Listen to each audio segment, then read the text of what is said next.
All right, welcome back. I'm Rick Sanchez. Chad, I'm glad you're here. I'm here. Because there's something I want to talk about. Okay. You're going to take me through this in a moment. Let me do the setup for the viewers, okay? Our affiliate WVUE took a boat tour with BP yesterday. Let me show you some of these pictures. They went out where the Deepwater Horizon rig sank. We see some of the oil floating there on the surface. This was shot near South Pass, Louisiana, at the mouth of the river. It has now been 29 days since the 29 days, damn, since the explosion aboard that offshore oil rig, and now we may need to worry about the loop current. What's the loop current? All right, this is where I wanted to bring you in. Remember Chad and I were over here the other day and we were explaining this to you? The possibility that this thing can not just be in the Gulf, but go through the Florida Keys, and then maybe Miami, Cocoa Beach, Jacksonville, et cetera, et cetera. Let me read you what has just been told me. You ready? Meteorologists are now saying this loop current that flows between Cuba and Mexico then loops south of the Florida Keys. The European Space Agency issued a statement. It said that satellite images show that the oil is in the loop current. That's what, eventually it becomes the Gulf Stream. That's what we call it when you grow up in Florida.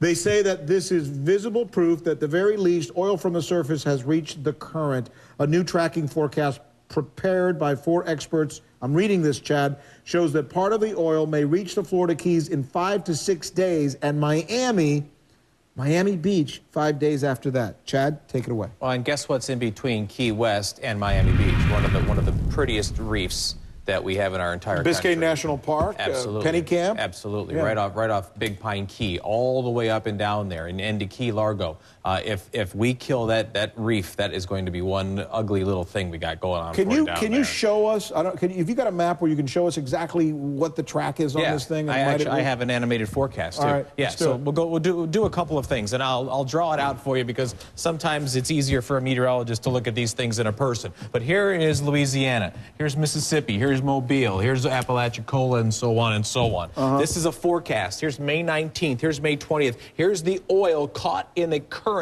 in the ocean, in the Gulf of Mexico. The current takes it down and then around into the Florida Straits. The Florida Straits are where, Rick?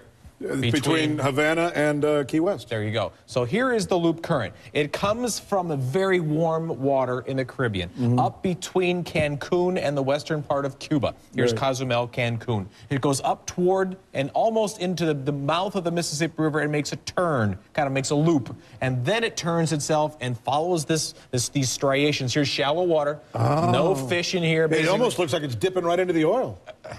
It's getting real close. Unfortunately. And the oil is coming to meet it as well. And then you move it up, and you move it between the Bahamas and up through the Florida, and that's where you use to fish, right there. Yeah. You got mahi-mahi in there, you've got sailfish, you have wahoo, you have all of the bait fish there as well, and you're going to get this oil in this current. Turns into Gulf Stream. Gulf Stream goes up the eastern seaboard, eventually ends up all the way in Europe, in England. It goes all the way through all of our fishing grounds. All of the fish. You ever seen the perfect storm? All the Gloucester men that go up there. But everybody's guessing this is going to happen. I mean, and now we're hearing for the first time from folks with satellite images saying it's already happening. The sheen. What's your gut say on this? The sheen is already there.